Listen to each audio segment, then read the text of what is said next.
जय मंगल, जय जोहार। नमस्कार, आदाब, सत श्री अकाल। बैठिए बैठिए, जो लोग मंच पे बैठिए बैठिए, वो भी आपके जैसे सब लोग बैठे देखिए। ये जो स्टेज पे सब लोग बैठे, कोई खड़ा ना रहे, वरना मुझे फिर मुझे आग्रह करके नीचे उतरवाना पड़ेगा, तो ठीक नहीं रहेगा। ये जो सामने खड़े चारों लोग, खड़िए, सामने खड़िए।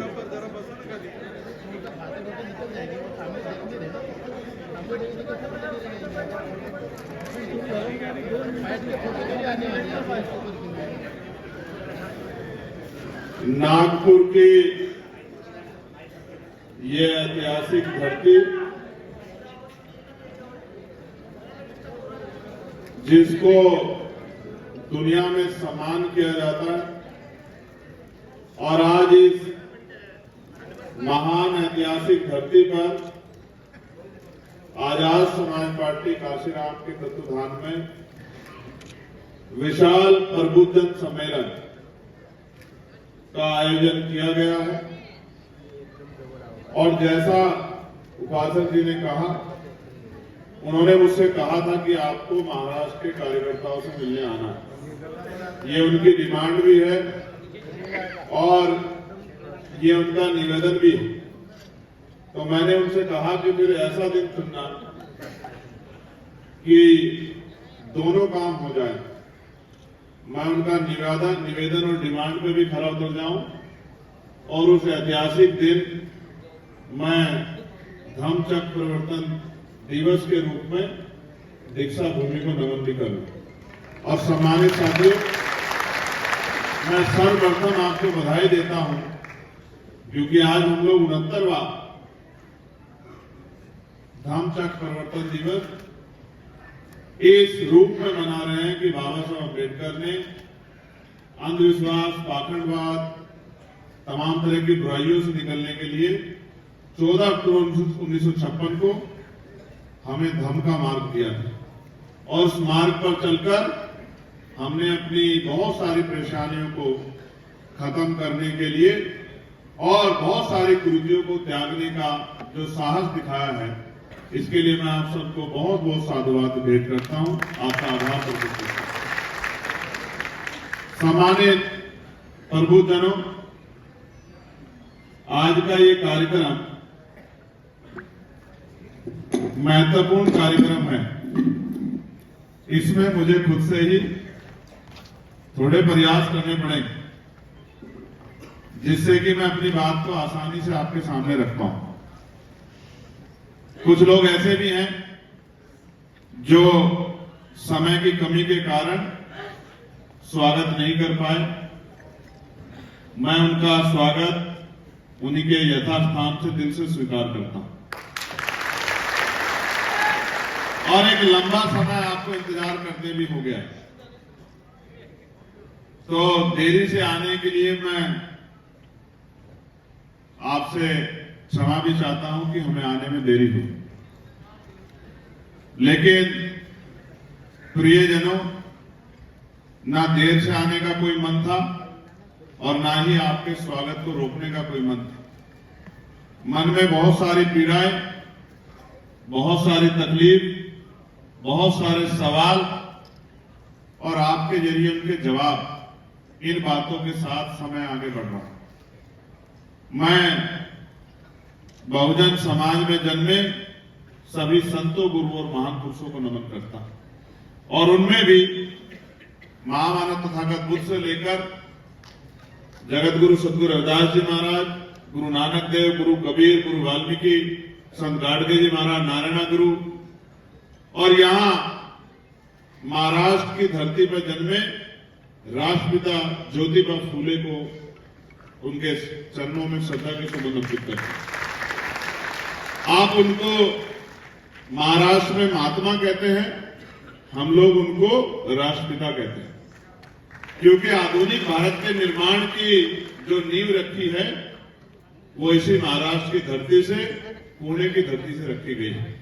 ना होते राष्ट्रपिता ज्योतिबा फूले, ना होती मां सावित्रीबाई फूले, ना होती मां फातिमा शेख, तो कमजोर वर्ग के बच्चे ना पढ़ पाते, और ना पढ़ पाते तो शायद आज अपने हक अधिकारों को समझ ही नहीं पाते। आपको ये समझना चाहिए कि राष्ट्रपिता ज्योतिबा फूले को देखे बिना उनको पढ़कर ही बाबा साहब अम्बेडकर ने उनको अपना गुरु माना। ये एक बहुत बड़ी बात है, और उनके विचारों को, उनके अधूरे सपनों को पूरा करने के लिए लगातार प्रयास किया। मैं फिर दोहरा रहा हूं, बाबा साहब का जन्म 91 में हुआ और फूले साहब 90 में हमारे बीच से चले गए। तो फूले साहब को बाबा साहब ने देखा नहीं, बस उनको पढ़ा और उनके विचारों को जानकर उनको एहसास हुआ कि अगर मैं किसी को गुरु मान सकता हूं तो वो राष्ट्रपिता ज्योतिबा फूले हैं। और संकल्प किया कि उनका एक भी अधूरा काम, उनका एक भी सपना मैं अधूरा नहीं छोड़ूंगा, पूरा प्रयास करूंगा कि उनके सपनों को जीते जी पूरा कर सकूं।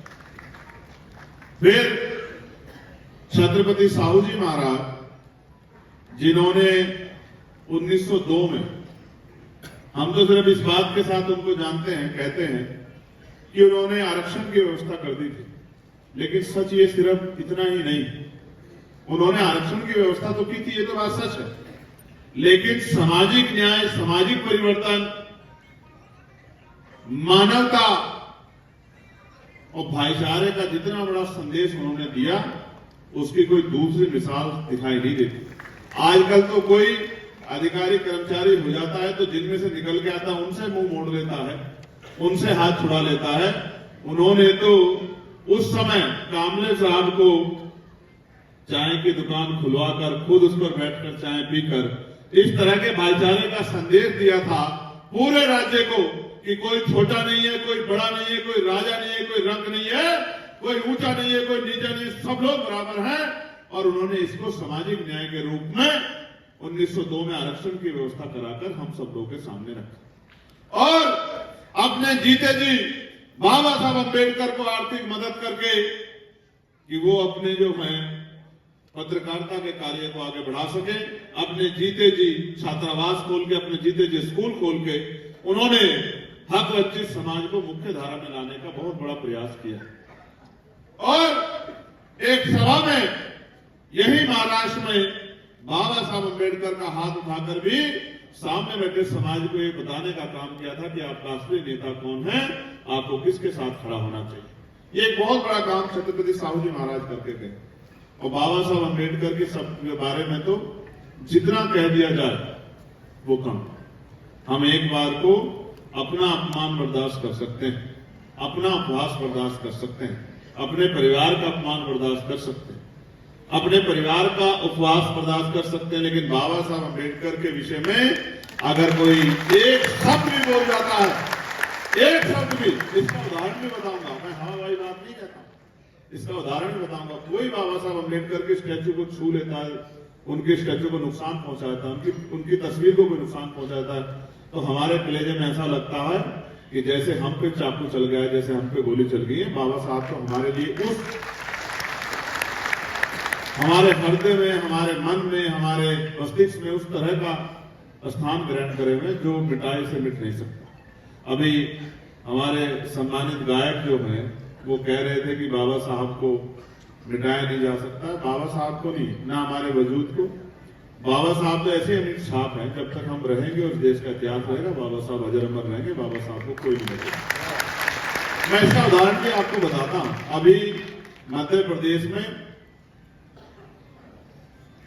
कुछ गैर जिम्मेदार लोगों ने बाबा साहब अम्बेडकर के ऊपर टिप्पणी की, तो हमारे लोगों ने 15 तारीख का एक आंदोलन कॉल कर दिया।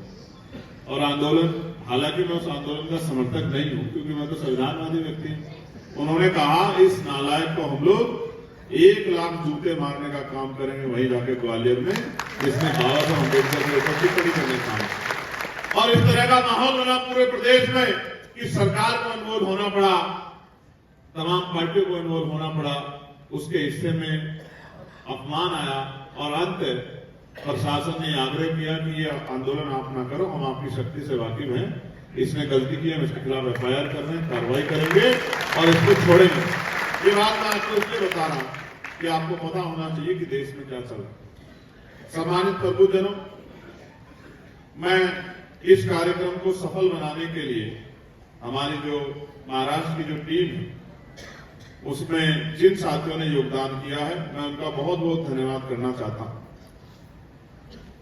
गौरी प्रसाद उपासक जी, रुपेश भीमराव बागेश्वर जी, मनीष साठे जी, सत्यजीत सालवे जी, डॉक्टर मानसी पवार जी, रूपचंद टोपले जी, मनोज खेरे जी, सुल्तान फतेह अली शाह जी, रविंद्र आरू जी, कैलाश जायसवाल जी, एडवोकेट जुबैर मेमन साहब, किशोर मस्के साहब, नितिन नाग देवदे जी, प्रमोद मेश्राम जी, दिगंबर सिंह पलटनकर जी, सिद्धार्थ कांकनकर जी, सिद्धार्थ देवरे जी, सुमित साबले जी, जितेंद्र निकांजे जी, अमोल आहेर जी, श्रीमती नेहा ताई जी, सुनील बांगड़े जी, डॉक्टर जेबी रामटके जी, दत्तराव धाड़े जी, शैलेश कामले जी, गुणवंत गिरडकर जी, प्रभाकर पारदे जी, आशीष नागराले जी, शिलानंद कामले जी और जितने भी हमारे जिलाध्यक्ष यहाँ उपस्थित हैं जिन्होंने अपने दायित्व को निर्वहन किया है, मैं उन सभी जिलाध्यक्षों का भी बहुत बहुत धन्यवाद करता हूं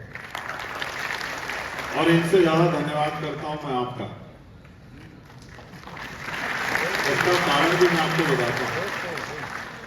जब वक्ता के सामने शानदार ऑडियंस बैठी हो तो उसका उत्साह 4 गुना बढ़ जाता है। और मुझे आदत है कि जब मैं अपनी बात को रखता हूं तो आदमी चाहे सामने 20 हो या 2000 या 2 लाख, मैं कभी अपने लहजे में बदलाव नहीं करता। ये मैंने लहजे बदलाव करना सीखा नहीं, संख्या में मुझे फर्क नहीं पड़ता, लेकिन आपकी उपस्थिति गरिमाएं है और आप अपने अपने साधन संसाधनों से यहाँ पहुंचे, इसके लिए मैं आपका दिल से आभारी हूं। मेरी हिम्मत बढ़ी, कम नहीं हुई, बढ़ी, कई गुना बढ़ी। तो मैं यहाँ की टीम का पुनः धन्यवाद देता हूं। मैं बहुत सारे महापुरुष हैं जिनको आप शायद महाराष्ट्र में रहते हैं और अगर सक्रिय नहीं तो नहीं जानते होंगे। माननीय काशीराम साहब उसका एक बहुत बड़ा हिस्सा है, जिनको मैं नेता मानता हूं क्योंकि हाशिए पे पड़े समाज को जिस तरह का भाईचारा उन्होंने बनाने का काम किया और महाराष्ट्र में जन्मे महापुरुषों को उत्तर भारत में ले जाके जो पहचान दिलाने का काम उन्होंने किया है। अगर काशीराम साहब ना होते तो राष्ट्रपिता ज्योतिबा फूले को भी लोग भूल जाते। मैं आपको सच बताऊं, उत्तर भारत में अगर राष्ट्रपिता ज्योतिबा फूले को कोई लेके गया है, साहू जी महाराज को कोई लेके गया है और बाबा साहब अम्बेडकर के अधूरे कार्यों को जिसने पूरा करने के लिए अपना जीवन अर्पण किया, उन माननीय काशीराम साहब को भी नमन करता। मैं इनको गुरु मानता हूं क्योंकि मैंने उनसे बहुत कुछ सीखा।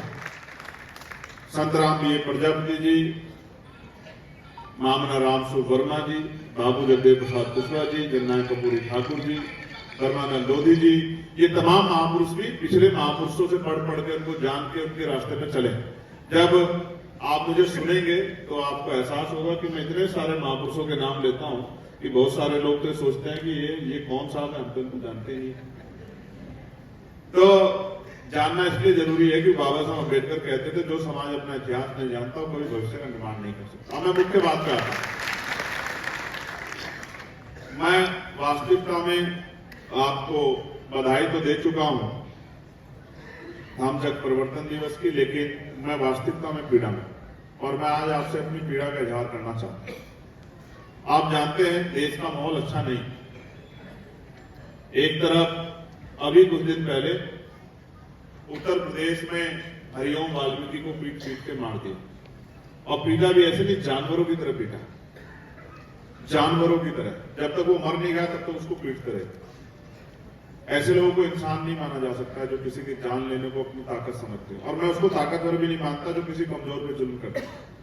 ताकतवर वो होता है जो अपने बराबर के व्यक्ति के साथ मुकाबला करता है। और मैं विश्वास से कह रहा हूं, हमने शक्ति का निर्माण इसलिए नहीं किया है कि किसी कमजोर को सताना है। हमने शक्ति का निर्माण इसलिए किया है कि अपने महापुरुषों के अधूरे कार्यों को पूरा करना है और जो कमजोर है उसकी लाठी बनना है, उसकी आवाज बनना है, उसको ताकत देना है, उसके साथ खड़े रहना।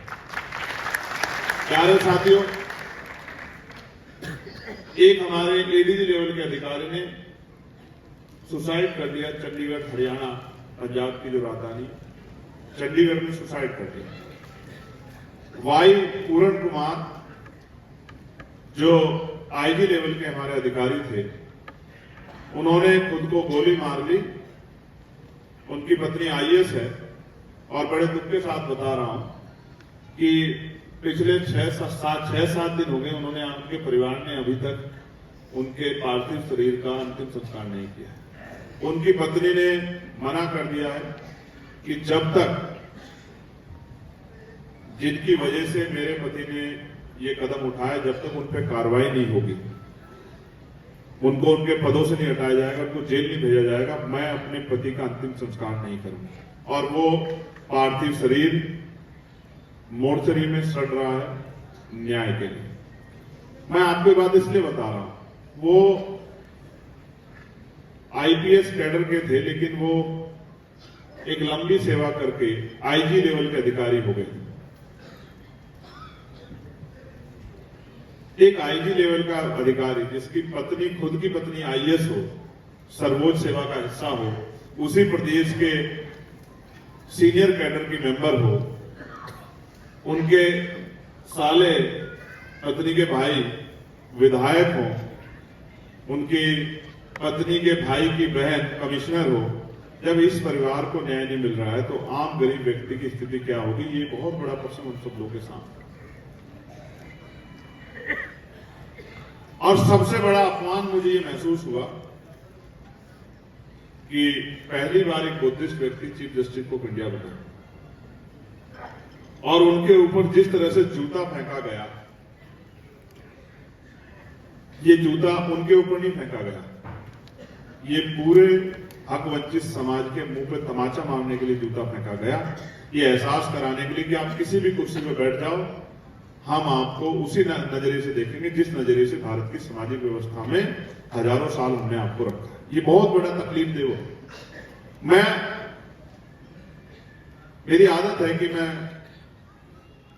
सिपाही हूं, लड़ता हूं, लेकिन मैं सोचता हूं कि आज हालत ऐसी है कि मुझे इस लेवल के अधिकारियों की, इतने बड़े बड़े पदाधिकारियों की लड़ाई लड़नी पड़ रही, जबकि ये लड़ाई मैंने शुरू की थी उन गरीबों के लिए जिनकी आवाज उठाने वाला कोई नहीं, जिनको बाबा साहब अम्बेडकर ने मूक नायक का नाम दिया कि वो अपनी लड़ाई खुद नहीं लड़ सकते, उनकी लड़ाई लड़ने के लिए हमें संगठन बनाना है। लेकिन आज आप स्थिति देखो, जैसे जैसे आजादी के बाद देश को प्रोग्रेस करना चाहता, संवैधानिक मूल्य को अपनाना था, संवैधानिक मूल्य को अपनाने की बजाय इस देश में एक बड़ी शक्ति इस बात के साथ लगी है कि पुनः मनुस्मृति का माहौल बने, पुनः मनुस्मृति का राजकाज आए और भारतीय संविधान के आधार पर जो सामाजिक न्याय, सामाजिक भाईचारा और समता समानता का राज व्यवस्था चल रही है, ये राज व्यवस्था खत्म।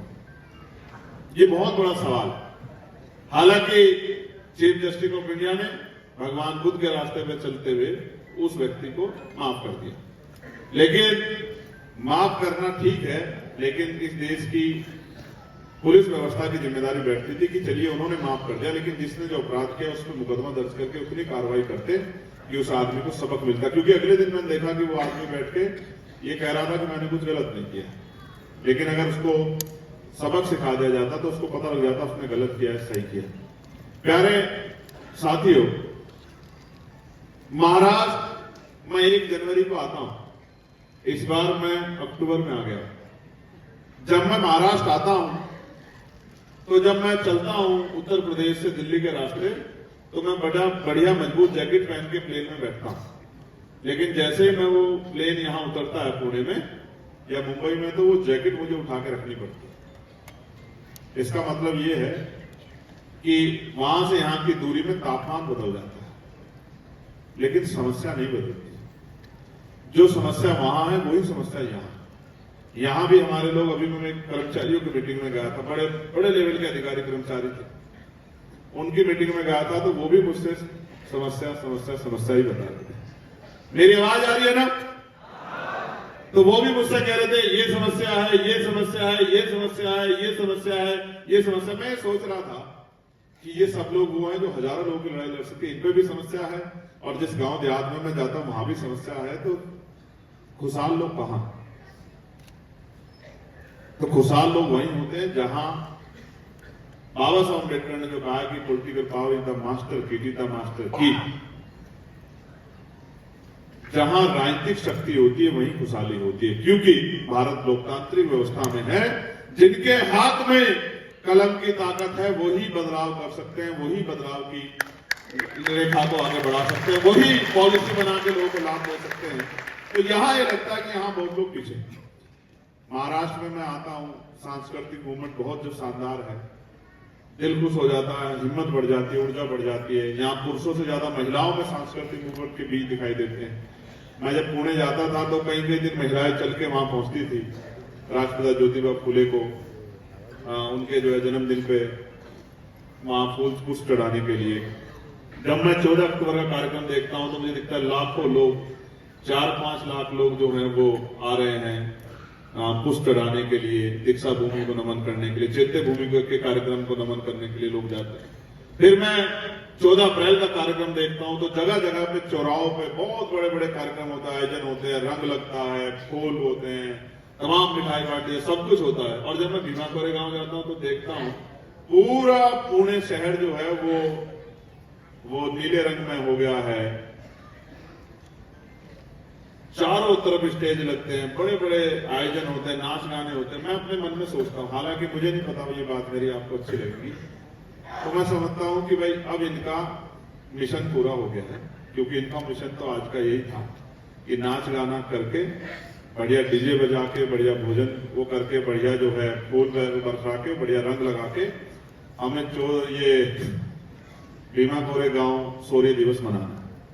लेकिन क्या मैं आपसे जानना चाहता हूं, मैं आपका अपना हूं, आपका खून हूं, आपका भाई हूं, क्या एक दिन 14 अप्रैल मना के, 6 दिसंबर में एक दिन दुख प्रकट करके, 14 अक्टूबर को धम्मचक्र प्रवर्तन दिवस का हिस्सा बनकर, 1 जनवरी को सूर्य दिवस का हिस्सा बनकर, क्या हमारी गरीबी, बेबसी, लाचारी, तमाम तरह की परेशानियां दूर हो सकती है?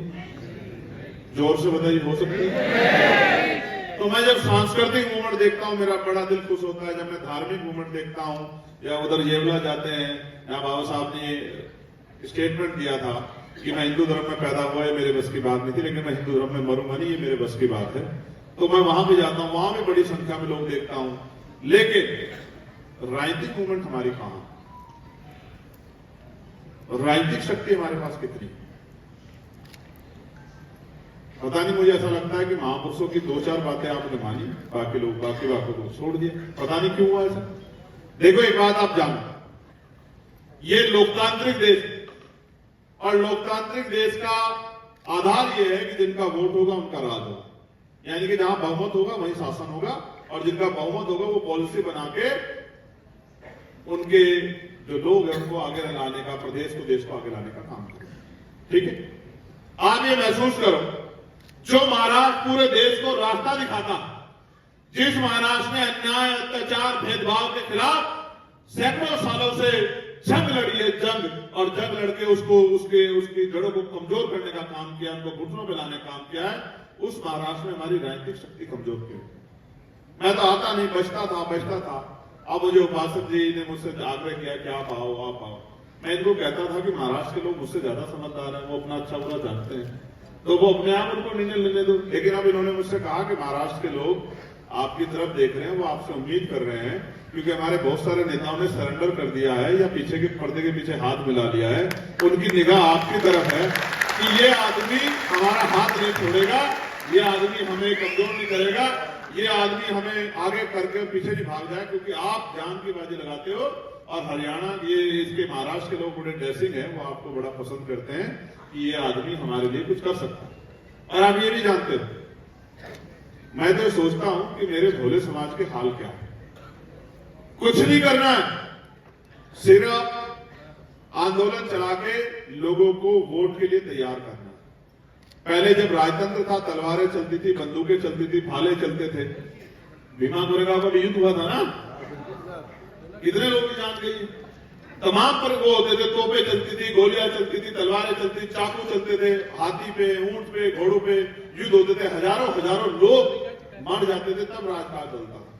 लेकिन धन्य हो बाबा साहब अम्बेडकर, अंतिम व्यक्ति को भी जो बालिग वोटिंग राइट ला के हमारी उंगली में इतनी शक्ति दे दी कि जिसे चाहो कुर्सी में बिठा दो, जिसे चाहे जमीन पर पटक दो।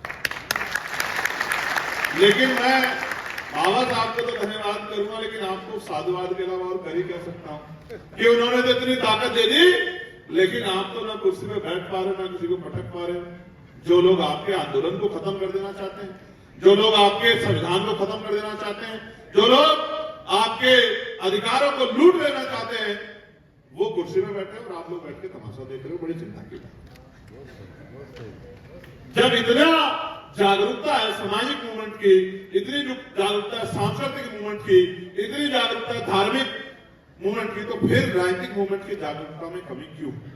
उसका कारण देखो, बहुत जिम्मेदारी के साथ कह रहा हूं, समय बार बार दरवाजा नहीं खटखटाता। एक बाबा साहब आए, अपना पूरा जीवन संघर्ष करके चले गए, दोबारा हम सब मिलकर बाबा साहब को वापस नहीं लाए। हमारे उधर एक मान्यवर खाप काशीराम आए, नौकरी छोड़ी, यही महाराष्ट्र में नौकरी करते थे, बीज उनमें भी ऐसे लगे। आप समझे नहीं समझे? बीज उनमें भी पुणे से लगे और उन्होंने भी अपनी जीवन का पूरा जो है जीवन लगा दिया, अपनी सारी खुशियां सब लगा दी गांव पे, लेकिन उनको भी हम वापस नहीं ला सकते। और साहू जी महाराज को और राष्ट्रपिता ज्योतिबा फुले को तो ला ही नहीं सकते। तो भाई आप ये बताओ, अगर आप लोग ये पीढ़ी, पढ़ी लिखी पीढ़ी जो सब चीजों को समझती ये नहीं काम करेगी तो कौन काम करेगा? मैं आपको एक उदाहरण के तौर पर बताता हूं, लेकिन उससे पहले मैं आपका ध्यान आकर्षित इस बात के साथ करूंगा, अगर बाबा साहब भी हार के बैठ जाते, मैं उनको हराने का, उनको तोड़ने का, उनको रोकने का प्रयास में कोई कमी हुई है क्या? कितने अपमान के घूंट पिए, 4 बच्चे कुर्बान कर दिए। जब वो अपने 4 बच्चे कुर्बान कर सकते हैं, क्या हम अपने घरों में एक बच्चा ऐसा नहीं पैदा कर सकते जिसका काम सिर्फ आंदोलन के लिए, जिसका जीवन सिर्फ आंदोलन के लिए? क्या बाबा साहब के बच्चे नहीं थे?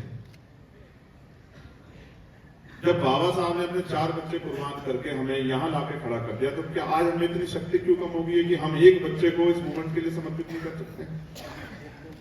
भाई देखो, सीधी बात यह है, अगर इस देश में आंदोलन चलाना क्यों जरूरी है, इसका उदाहरण आप समझिए। आंदोलन चलाया बाबा साहब अम्बेडकर ने तो अधिकार मिले, आंदोलन चलाया फुले साहब ने तो अधिकार मिले, आंदोलन चलाया साहू जी महाराज ने तो अधिकार मिले, आंदोलन चलाया काशीराम साहब ने तो अधिकार मिले। और अगर आप ये समझते हो आपका जीवन खुशहाल हो गया, रोटी कपड़ा मकान और तमाम तरह के रोजगार और स्वाभिमान सम्मान का जीवन आपको मिल गया है और अब आपको कुछ चाहिए नहीं, तो आंदोलन मत चलाओ। और अगर आप ये समझते हैं कि आपका 10% समाज अभी पैरों पे खड़ा हो पाया है और 90% समाज अभी गड्ढे में है, तो फिर आपको पुनः आंदोलन चलाना पड़ेगा। और आप नहीं आंदोलन चलाओगे तो आप ये समझ लो, इस देश में सिर्फ आप ही नहीं है जो आंदोलन चला रहे हैं, आपके अधिकारों को कुचलने के लिए भी यहीं से एक मजबूत आंदोलन चल रहा है जो राजनीतिक शक्ति हासिल कर बैठा, वो आंदोलन भी यहीं से चल रहा है जो आपके अधिकारों को छीनने का काम कर रहा है। आप ये समझिए, बहुत मजबूत स्पीड से एक हवा इधर से चल रही है और बीच में आप हैं। अगर आप उस हवा को रोकने के लिए अपने लिए इंतजाम नहीं करोगे तो ये हवा क्या करेगी? ले जाएगी ना उड़ा के। अगर अपने लिए रोकथाम नहीं करोगे तो आंदोलन क्या काम करता है? आंदोलन रोकथाम का काम करता है, आंदोलन शक्ति का काम करता है, आंदोलन आपका संरक्षण करता है, आंदोलन आपका सुरक्षा कवच बनता है। इसी आंदोलन की देन है कि 2024 के चुनाव के बाद देश के प्रधानमंत्री जी को संविधान के आगे माथा पार्लियामेंट में टेकना पड़ा और संविधान को उसकी जय जयकार करने के लिए आंदोलन की देन। वरना आप जानते हैं कि रोज यहां किसी न किसी धार्मिक मंच पर इस संविधान को खत्म करने की, आरक्षण रूपी जो हथियार आपको मिला उसको खत्म करने के रोज बड़े बड़े कस्में संकल्प खाए जाते हैं। कौन है ये लोग? किस विचार के लोग हैं? किस दल के लोग हैं? कहां से संचालित होते हैं? कौन इनको फंड करता है? कौन इनको संरक्षण देता है? कौन मुसीबत आने पर इनकी ताकत बनता है? आप और मैं सब जानते हैं कि इनको सारी ताकत नागपुर से मिलती है, भारतीय जनता पार्टी से मिलती है, आरएसएस से मिलती है, इनके जितने संगठन को सारी शक्ति मिलती है। आप ये महसूस करके देखो, वो सत्ता में है फिर काम कर रहे हैं और हम कहीं भी नहीं है, फिर भी अभी सोच रहे हैं कि कोई मसीहा आके हमारी जिंदगी बदल दे। भाई मैं सोचता हूं, बाबा साहब अम्बेडकर आपको धर्म के जरिए सब कुछ कह के गए, पुनर्जन्म नहीं होगा, कोई मसीहा नहीं होगा, कोई इष्ट आके आपकी रक्षा नहीं करेगा, आपको अपनी रक्षा स्वयं करनी है। फिर आपको क्या हो गया? जितना बड़ा समूह यहां बैठा, मैं गारंटी से चैलेंज से कहता हूं, अगर वो मेरी बात के साथ, पहरे के साथ खड़ा हो जाए तो इस महाराष्ट्र में भी बाबा साहब अम्बेडकर के सपने को हम लोग मंजिल तक पहुंचा सकते हैं। मेरी बात का मैं तो जितने नेता पुराने हुए हैं और अभी वर्तमान में तो उनमें सबसे छोटा हूं। बताओ छोटा हूं या नहीं? वो मुझे कुछ भी कहते रहे, किसी भी शब्दों का प्रयोग करते, मैं तो अपने मुंह से किसी को कुछ नहीं कहता। क्यों नहीं कहता आप जानते हैं? मैं बोलना नहीं जानता क्या? ऐसा नहीं कि मैं बोलना नहीं जानता, ऐसा नहीं कि मैं जवाब नहीं दे सकता, लेकिन इसलिए नहीं देता हूं कि लोग हंसेंगे कि ये लोग आपस में लड़ रहे हैं। जिनको दुश्मन से लड़ना चाहिए ये आपस में लड़ रहे हैं, ये एक दूसरे पे छिटा कर। मैं तो इसलिए सबकी बातें सुन लेता हूं, कोई कुछ बात कर देता है, कोई कुछ बात कर देता है। दुश्मन से तो लड़ लो, अपनों से क्या? उनकी कोई जरूरी हो सकती है, कुछ कोई मजबूरी हो सकती है मुझे बुरा भला कहना, लेकिन ये कटु सत्य है कि मैंने महाराष्ट्र के मेरे परिवार के लोगों मैंने गोली खाई और एक नहीं 4 गोली मेरे ऊपर चलाई गई। अगर महापुरुषों का आशीर्वाद नहीं होता तो आज मेरी फोटो जैसे वहां लगी है ना, वो देखो अभी मैं उसको देख रहा था तो मुझे ऐसा कि ऐसे कहीं किसी कोने में मेरी फोटो लगी होती और आप ये कहा करते कि भाई देखो चाहे कितने दिन जिया लेकिन था हमारा भाई बहादुर। अगर 10-20 साल और जी जाता तो पता नहीं क्या कर देता। समझते हो? ये आप कहा करते क्योंकि ये जीवन, बुद्ध ने कहा कि मृत्यु अटल सत्य किसी के हाथ में नहीं। ये जीवन आपके मेरे हाथ में नहीं। मृत्यु जब आएगी उसको स्वीकार करना पड़ेगा, उस पर रोने चिल्लाने से काम नहीं चल सकता। मैं आपको वचन दे कहता हूं, मृत्यु का रूप कोई भी हो और कहीं भी हो, जब मृत्यु आएगी तो निराशा और दुख आपके भाई के चेहरे पे नहीं होगा। मैं इस बात का लेकिन लड़ाई मृत्यु से नहीं है, लड़ाई है आपसे कि आप क्यों नहीं सोच रहे हैं कि ये इतना छोटा सा काम हम लोग कर सकते हैं। करना क्या है? लूटे पीटे, गिरे पड़े, सताए गए, गिराए गए, शोषित पीड़ित वर्ग में भाईचारा पैदा करना है। इतना तो हम इतना पढ़ के इतना बोलना समझाना जान ही गए हैं कि एक आदमी को हर एक दिन बैठ के 15-20 मिनट में सच्चाई के, झूठ पे नहीं, सच्चाई के रास्ते पे ला सकता है, सच्ची बात समझा सकता है। बताओ समझा सकता है? समझा सकता है? एक आदमी को रोज तैयार करे और उससे कहेगा एक आदमी को तैयार करो, मैं लिख के देता हूं अगले 1 साल में घर घर में महाराष्ट्र में मूवमेंट होगी, आप मुझसे लिखवा लो। और मूवमेंट ऐसी नहीं होगी तो बिखरी हुई हो कि 2 इधर को चल रहे हैं, 2 इधर को चल रहे हैं, 2 इधर को चल, ऐसी मूवमेंट होगी जो कंसोलिडेट होगी, एकजुट होगी। और जब तक हमारी मूवमेंट एकजुट नहीं होगी तब तक शक्ति का निर्माण नहीं होगा। आप जिस भी तरह का परिवर्तन चाहते हैं, सामाजिक आधार पे, धार्मिक आधार पे, क्षेत्रीय आधार पे, रोजगार के आधार पे, जिस भी तरह की पॉलिसी चाहते हैं वो शक्ति से बनेगी। और लोकतांत्रिक व्यवस्था में शक्ति सत्ता में है, जब तक आप सत्ता में नहीं होंगे कोई परिवर्तन नहीं हो सकता।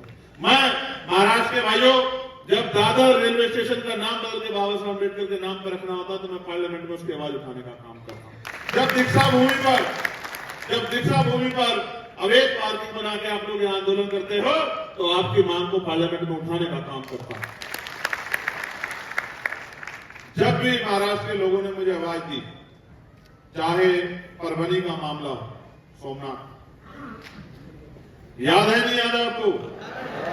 भाई सोमनाथ के मामले को मैंने पार्लियामेंट में भी उठाने का काम किया और उसके घर परिवार के पास जाकर अधिकारियों से वहां लोहा लेने का भी काम किया, उनको बताने का काम किया कि अगर सोमनाथ के साथ अन्याय होगा या सोमनाथ के परिवार को डराया जाएगा तो पूरे भारत के लोग खड़े होकर इसके खिलाफ आंदोलन करें। जहां मेरी आवश्यकता आपको पड़ी, चाहे बोध गया मुक्ति आंदोलन चल रहा हो, 70 साल का इतिहास में पार्लियामेंट में किसी व्यक्ति ने जो अपने आप को बहुत बड़ा अम्बेडकरवादी कहता हूं या पुराने नेता, किसी की हिम्मत नहीं हुई कि वो बोध गया मुक्ति आंदोलन की बात पार्लियामेंट से कर सके और सरकार से जवाब मांग सके कि बोध गया में जो हमारा पावन तीर्थ स्थल है उसको बौद्धिस्टों को सौंपना चाहिए। इसकी डिमांड भी अगर पार्लियामेंट में किसने उठाई तो आपके भाई चंद्रशेखर आजाद ने उठाई, डंके की चोट पे। एक ही तो जीवन है, मैं सोचता हूं एक ही जीवन है, चाहे डर के जी लो चाहे लड़ के जी लो, चाहे घुटने टेक के समझौता कर लो, चाहे सामने से आंख से आंख मिला के लड़ लो। और मेरा नाम चंद्रशेखर, इतिहास भारत का कहता है कि चंद्रशेखर आजाद ने कभी घुटने नहीं टेके।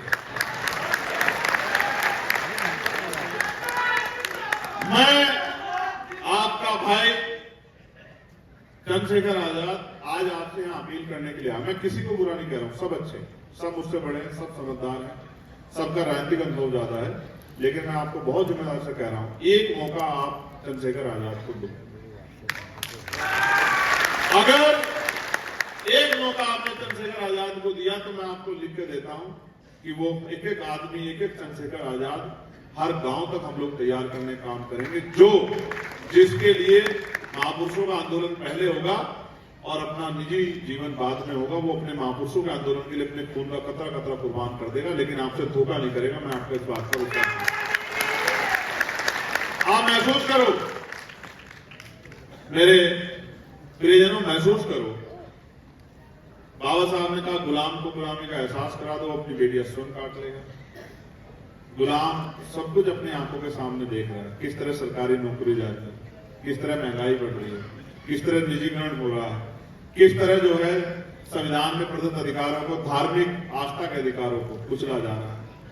आज तो अगर कोई जो बाबा साहब ने प्रतिज्ञा ली थी वो ले लेता है, उस पर मुकदमा हो जाता है।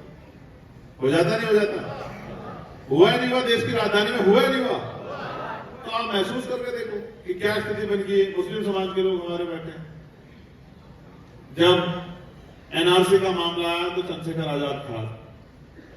सब नेता जिनको आपने वोट देके, जिनको लोग खुद को सेकुलर कहते हैं, वो सब घर में सर्दी का समय था पढ़ के सो रहे थे और वहां जामा मस्जिद की सीढ़ियों में खड़े होकर चंद्रशेखर आजाद लड़ रहा था, जेल काट रहा था चंद्रशेखर आजाद। जब एनआरसी का मामला हुआ, जब यहां कोल्हापुर में मस्जिद तोड़ी गई, आजाद समाज पार्टी भीम आर्मी के लोग थे जो वहीं कोल्हापुर जाके जिन लोगों को इतना बड़ा नुकसान हुआ उनकी आवाज उठाने का काम कर रहे थे, उनके साथ खड़े होते कह रहे थे कि अपने आप को अकेला मत समझो। हम संविधानवादी लोग हैं, हम नहीं कमजोरों के साथ खड़ा हुआ तो कौन खड़ा? कोई ऐसा मामला नहीं है देश भर में, चाहे कहीं मॉब लिंचिंग हो, चाहे बरेली का मामला हो, चाहे रामपुर का मामला हो, चाहे संभल का मामला हो, कोई एक ऐसा मामला नहीं है जिसमें मुस्लिम भाइयों के तरफ, सिख भाइयों के साथ, क्रिश्चियन भाइयों के साथ, बौद्धिस्ट भाइयों के साथ अन्याय हुआ और हम लोगों ने उनकी आवाज बनने का काम न करें। कोई ऐसा मामला नहीं। सब लोगों की आवाज, किसान भाइयों की आवाज, कर्मचारियों की आवाज, हर मामले में हम लोग खड़े हो गए। आपका कितने कर्मचारी होंगे बहुत सारे बैंकों जुड़े हुए? मैं आपको चैलेंज करके कह रहा हूं, एक बार उनसे पूछ के देखना, जो लोग विभिन्न एसोसिएशन में जुड़े हुए हैं, बहुत सारे बैंकों में जुड़े हैं, हम पार्लियामेंट्री कमेटी में वेलफेयर में, एससी वेलफेयर में हम जाते हैं मीटिंग में। आप उन कर्मचारियों से पूछ के देखना कि जब चंद्रशेखर आके अपनी बात रखता है तो उनके सीने चौड़े होते नहीं होते, आप पूछ के देखें, वो आपको बताएंगे। ना बताएं तो जो आप कहोगे वो सजा हम लोग कबूल कर लेंगे। अगर कोई होल आया हो मीटिंगों में, वो बता सकता है कि जिस समय चंद्रशेखर का नंबर आता है तो बड़े से बड़े अधिकारी बगले झांक लगते हैं, कोई इधर की तरफ को भागता है, कोई उधर की तरफ को भागता है, कोई गर्दन नीचे करता है और कोई सर सॉरी सर पे उतर आता है। क्योंकि पढ़ा लिखा व्यक्ति जब सवाल पूछता है तो फिर सवाल का जवाब देना आसान नहीं होता, फिर आप गुमराह नहीं कर सकते। कोई ऐसा नहीं है, सब जानते हैं। कितने बैंकों का मामला हो, कितनी यूनिवर्सिटियों का मामला हो, और मैं गया हूं पार्लियामेंट्री कमेटी के टूर में, मैं ऑथेंटिक बात कह रहा हूं। मैं गया हूं झारखंड की मीटिंग में गया हूं, मैं तेलंगाना की मीटिंग में गया हूं, मैं केरला की मीटिंग में गया हूं, मैं हिमाचल की मीटिंग में गया हूं, हरियाणा की में गया हूं, चंडीगढ़ की मीटिंग में गया हूं। आप पूछ के देखना, आपका कोई अधिकारी, रिश्तेदार, दोस्त हो, आप पूछ के देखना। मैं अभी रायपुर गया था, पूछ के देखना कि जब चंद्रशेखर अपनी बात रखता है तो फिर गलत करने वालों के चेहरों पे पसीने कैसे आते हैं, पूछ के देखना। मैं लोकसभा का जब तक मेंबर रहूंगा, आपकी आवाज को पार्लियामेंट में कोई दबा नहीं सकता। मेरी बात को आपने एक चंद्रशेखर तैयार किया इधर को, या इधर को, किधर आगे बढ़ना बताओ। इधर आप कहोगे उधर ही बढ़ जाएंगे हमारे भाई, आप कहोगे इधर को बढ़ना, इधर बढ़ेंगे, आप कहोगे इधर को तो इधर को, आप कहोगे इधर को इधर को। मैं सच कह रहा हूं, बहुत जिम्मेदार से कह रहा हूं, मेरी बात पे गौर करना। आपने एक चंद्रशेखर तैयार किया तो पार्लियामेंट में आपके हर विषय को उठाने का काम करते हैं। पार्लियामेंट में हर एक विषय को आपकी लड़ाई को, स्कॉलरशिप के मामले को उत्तराखंड के आप पूछ के देख लेना, स्कॉलरशिप जारी नहीं करी थी सरकार, हलक में हाथ देकर स्कॉलरशिप बच्चों की जारी करवाने का काम क्या, पता करवा के देख लेना। कोई ऐसा मामला नहीं है जिसके लिए हम लोग आवाज नहीं उठाते। लेकिन आप सोचो, अगर इस देश में मेरे रहते 10-20 चंद्रशेखर आपने तैयार करती तो क्या होगा? क्या होगा? लेकिन वो चंद्रशेखर को खुद मरने मिटने के लिए तैयार होना पड़ेगा। अगर चंद्रशेखर वो अपने बारे में सोचेगा तो फिर काम नहीं चलेगा। समझे नहीं समझे?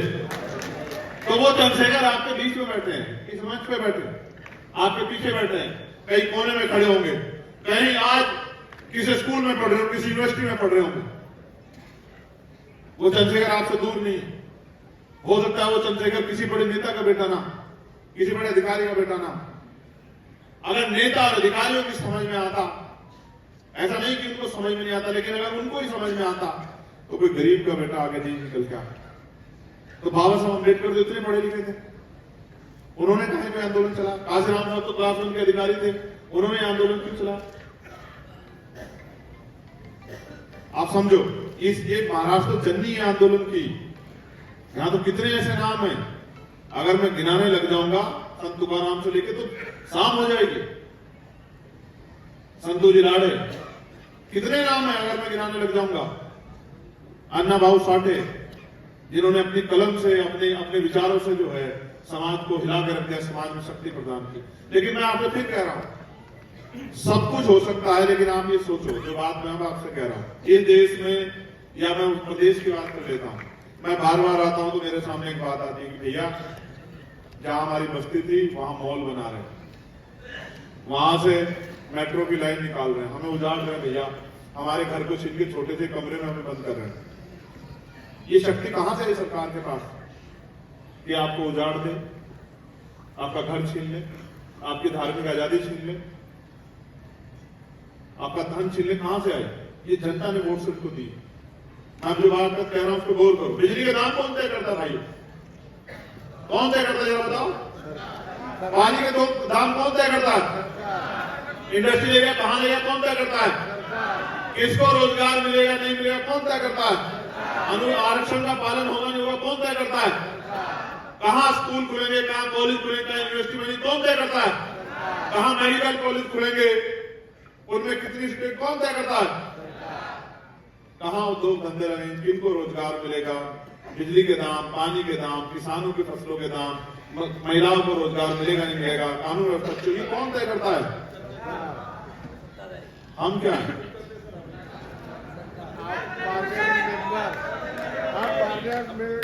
और अगर हाँ सही कह रहे, बिल्कुल सही कह रहे, क्योंकि उनका राजकाज में हिस्सा है तो वो कर रहे हैं। लेकिन ये बाबा साहब अम्बेडकर ने संविधान बना के आपके हाथ में दे दिया था कि अपना राजकाज बना लो और पॉलिसी बनाओ अपनी तरक्की के लिए। कौन से बजट के, कौन से मद में कितना पैसा खर्च होगा, क्या बजट होगा। मेरे यहां का मैं यूपी का बजट बताता हूं, 8,08,736 करोड़ रुपए। मैं अपने नेताओं को कहता हूं कि तुम 10, 20, 50, 100 करोड़ रुपए की तरफ मत देखो, नजर करो 8,08,736 करोड़ रुपए की तरफ। जिस दिन इसके ऊपर कलम हमारी चलेगी, वित्त मंत्रालय जिस दिन हमारे हाथ में होगा, तब आप देखना कि कोई गरीब भूखे पेट नहीं सोएगा, कोई गरीब और ऐसा सिस्टम बनाएंगे। आज आपको कह रहा हूं, महाराष्ट्र के मेरे परिवार के लोग, ऐसा सिस्टम बनाएंगे मेरी बहनों कि महिलाओं को घर पे रोजगार देंगे, सम्मान का जीवन देंगे, महिलाओं को रोजगार देंगे। और महिला कितना भी पढ़ना चाहती हो, उसकी पढ़ाई के बीच में पैसा बीच में नहीं आएगा। वो कहीं कोई भी पढ़ाई करे, किसी भी जो है विषय की पढ़ाई करे, उसको मुफ्त पढ़ाई कराने का काम करेंगे। एजुकेशन इतनी सस्ती करेंगे। और सबसे बड़ा काम ये करेंगे कि बदलाव कैसे होता है, जब उससे नेताओं का, देश में नेताओं की बड़ी इज्जत है, अधिकारियों की बड़ी इज्जत, जब अधिकारियों का, पॉलिसी बनाने वालों का और पॉलिसी लागू कराने वालों का हित जुड़ जाता है ना, उस जगह को देखना। आप सरकारी गेस्ट हाउस जाके देखना, आप सचिवालय को जाके देखना, आप विधानसभा को देखना, जब उनके हित कहीं जुड़ जाते हैं तो वहां आप देखना वहां का माहौल क्या होता है।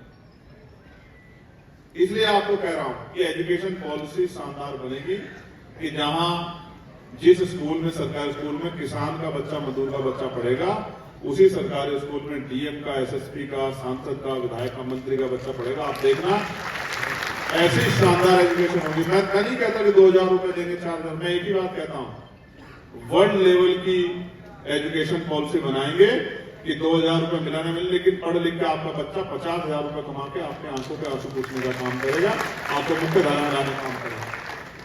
ऐसी हेल्थ पॉलिसी बनाएंगे।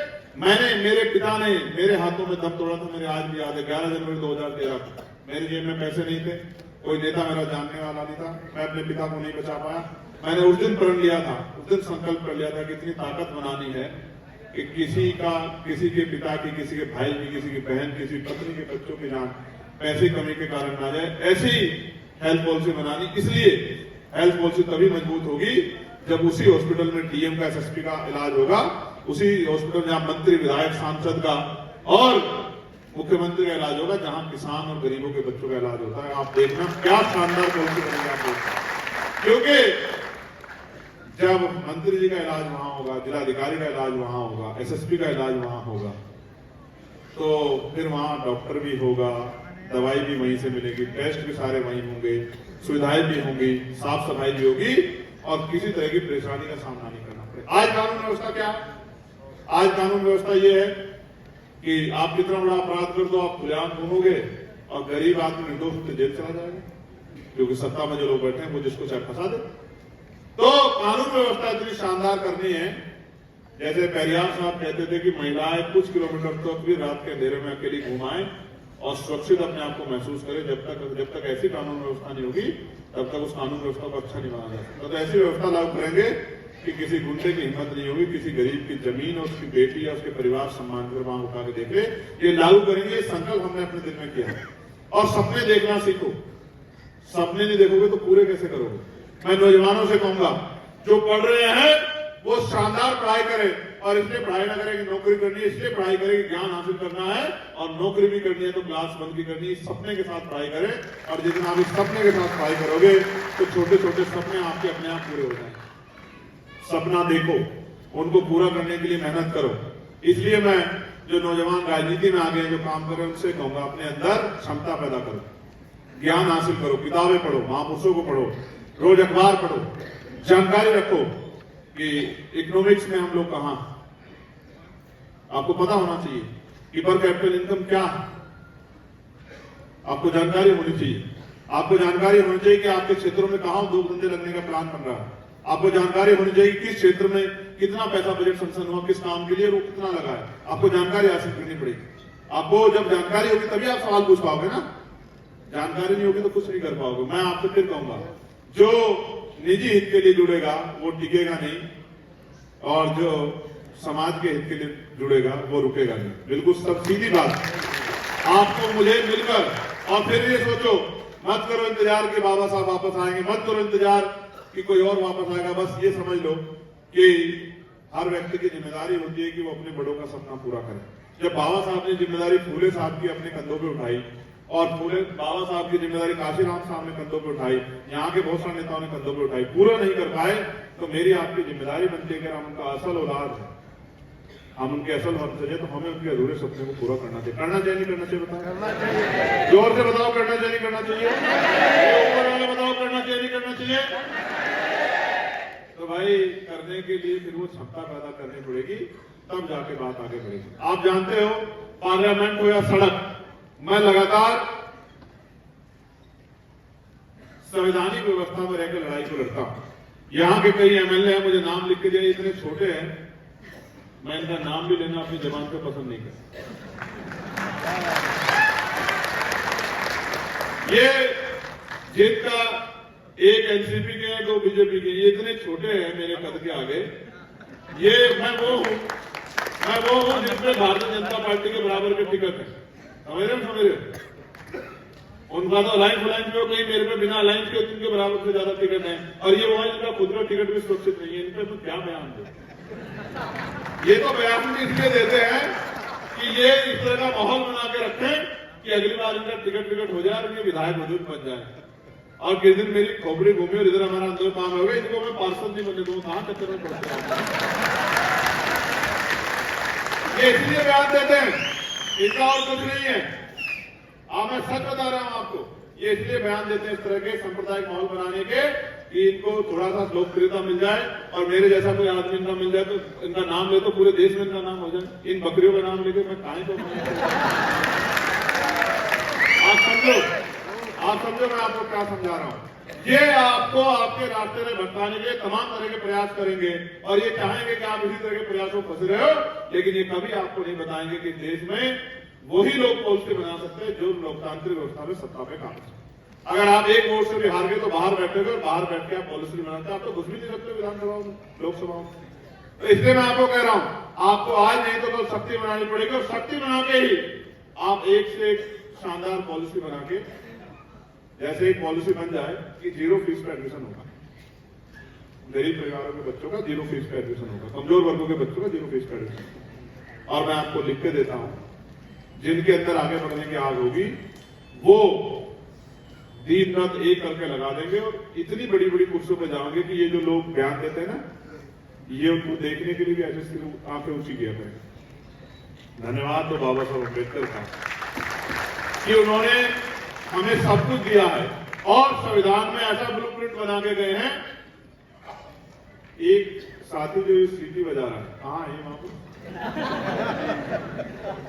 कौन है, जरा इसको खड़ा कर।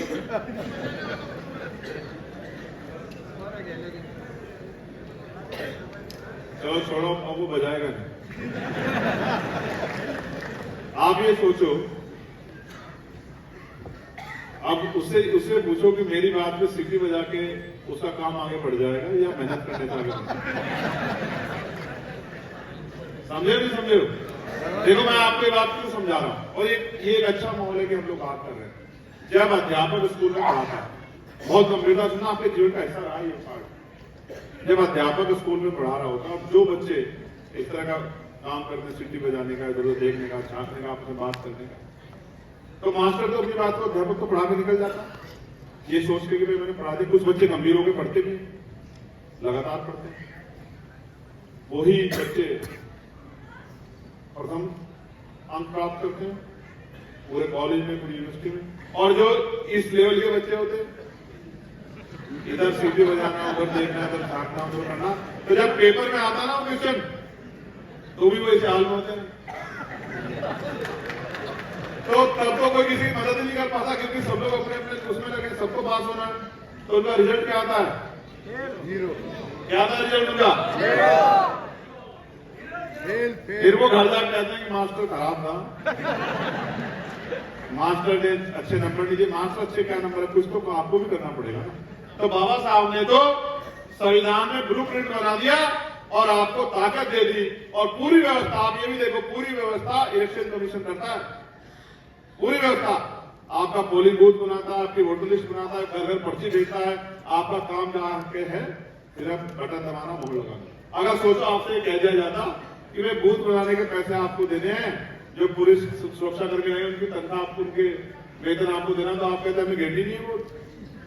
समझे नहीं समझे? ये संवैधानिक प्रावधान इतना शानदार है, इतना अच्छा प्रावधान किया है कि सारी ताकत आपके हाथ में दे दी है। इस तरह से विकेंद्रीकरण किया है संविधान के जरिए कि जनता के हाथ में ताकत दे दी। अब जनता अगर अपने दुखों में मुक्ति चाहती नहीं, और वो चुनाव के समय चंद पैसे लेके मिठाई में, शराब में अपनी वोट को बेच देती है, तो फिर उनके बच्चों का भविष्य भी वो बेची देती है। फिर आप ये मत समझो कि कुछ बदलाव होने वाला। इसलिए मैं आपसे कहना चाहता हूं, ये जो नया ट्रेंड आया है देश की राजनीति में चुनाव से पहले कि महिलाओं को 2000 रुपए मिलेंगे, महिलाओं को 2500 रुपए मिलेंगे, महिलाओं को 3000 रुपए मिलेंगे, उनके खाते में आएंगे किसानों, ये क्या है?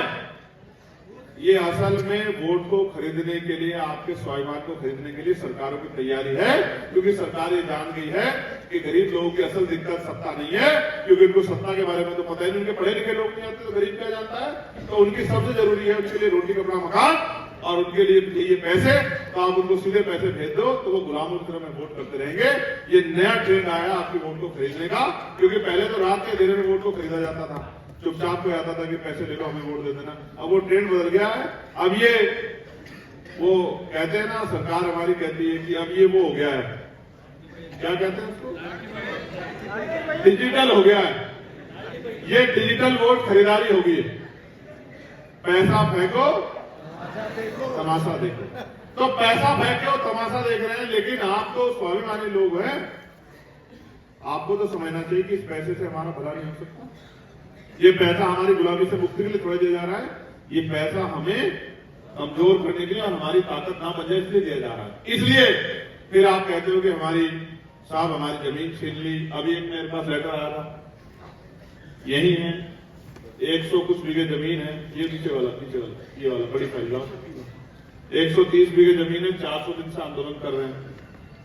नागपुर में आरक्षित जगह पे 130 एकड़ भूमि में डॉक्टर बाबा साहब अम्बेडकर पार्क बनाने हेतु आवेदन।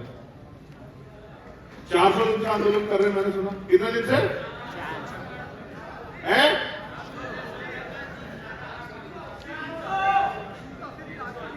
380। 380 हाँ। 380 दिन से आंदोलन कर रहे हैं नारा में 130 एकड़ भूमि के लिए।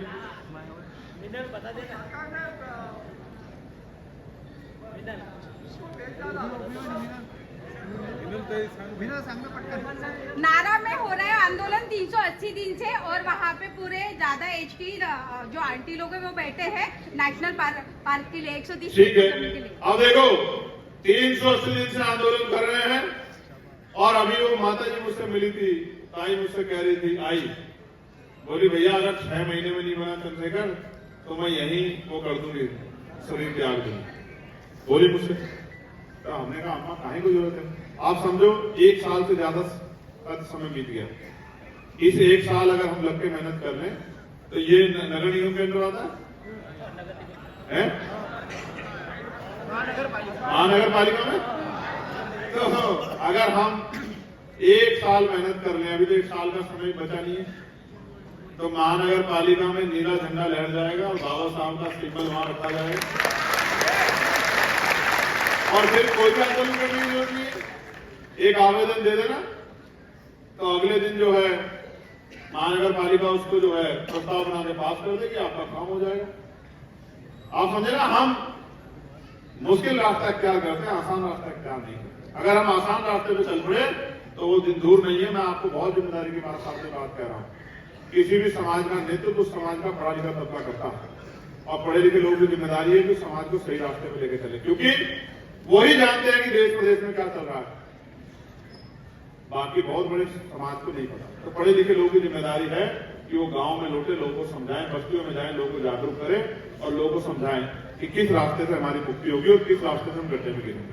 जब तक पढ़े लिखे लोग अपनी सामाजिक जिम्मेदारी को नहीं उठाएंगे, और इसलिए प्रबुद्धन सम्मेलन बुलाना पड़ा, पढ़े लिखे लोगों को बुलाना पड़ा, कर्मचारी अधिकारियों को बुलाना पड़ा, यही बताने के लिए, यही याद दिलाने के लिए कि अगर आज वो इतनी अच्छी पोजीशन पे बैठे हैं तो इसके लिए हमारे महापुरुष ने अपने और अपने बच्चों का जीवन कुर्बान कर दिया। उनके ऊपर कर्ज है, उस कर्ज को उन्हें उतारना है, इसी जन्म में उतारना है, इसी जीवन में उतारना है, और जब तक कुर्सी में बैठे तभी उतारने का काम करें, क्योंकि जिस दिन आप कुर्सी में हट गए आप इस लायक नहीं रहेंगे कि आप समाज के किसी काम आ सके। इसलिए कुर्सी में बैठे उतारने का काम करें और समाज का हाथ पकड़ने का काम करें, समाज के बीच जाने का काम करें और अपनी सामाजिक जिम्मेदारी को निभाने का काम करें। अगर आप नहीं करोगे तो कौन करेंगे? अगर आप नहीं करोगे तो कौन करेगा? इसलिए मैं आपसे आग्रह करने के लिए आया हूं, ऐसे मेरे साथ दोनों हाथ उठाओ। ऐसे मैं अभी हाथ उठाऊंगा, बताऊंगा पहले क्या करना है। ऐसे दोनों हाथ उठाओ, ऐसे मुट्ठी बंद करो। मैं पत्रकार भाइयों का भी बहुत बहुत धन्यवाद देता हूं, असल में, और उनमें भी ज्यादा यूट्यूबर भाइयों का धन्यवाद देता हूं। इन्होंने नया मीडिया खड़ा कर दिया है, आजकल तो इनकी खबर उठा के मीडिया चलाने लगी है। ठीक है, दोनों हाथ उठाओ ऐसे मजबूती से, बहादुर योद्धाओं की तरह दिखने चाहिए, हाथ ऐसे मजबूत। मैं देख रहा हूं किसने नहीं उठा रखा, मुझे देख रहा हूं, आगे वाले लोगों ने नहीं उठा। जो अग्रिम पंक्ति में है, अगर वही नहीं बात पहरा देंगे तो फिर पिछली पंक्ति वाले क्या करेंगे? वो आपको देख के वो भी पहरा कम कर देंगे। तो दोनों हाथ उठा के और संकल्प करो कि हम अपने महापुरुषों के, बोलो मेरे साथ, हम अपने महापुरुषों के अधूरे कार्यों को पूरा करने का आज के दिन संकल्प लेते हैं। हम इसी जीवन में जो कर्ज हमारे ऊपर है उसे उतारने का काम करेंगे, अपने गरीब कमजोर समाज का हाथ पकड़ने का काम करेंगे, उनके आंसू पूछने का काम करेंगे, उनके आवाज बनने का काम करेंगे, उनके सपना पूरा कराने में मदद कराएंगे। हम औरों की तरह उनका हाथ नहीं छोड़ेंगे, उनकी यात्रा नहीं तोड़ेंगे, उनको कमजोर नहीं होने देंगे। हम हाथ नीचे करो, जब पेट में तो नहीं हुआ है? हाँ, वो कहते हैं ना, जिसको जो आदत नहीं होती उसको काम लोगे तो उसको समझ ही नहीं आता है। अब पता नहीं आपके मन में ये आदत है नहीं है ना मुट्ठी बंद करने की। चलो मेरे एक और मुट्ठी बंद करो।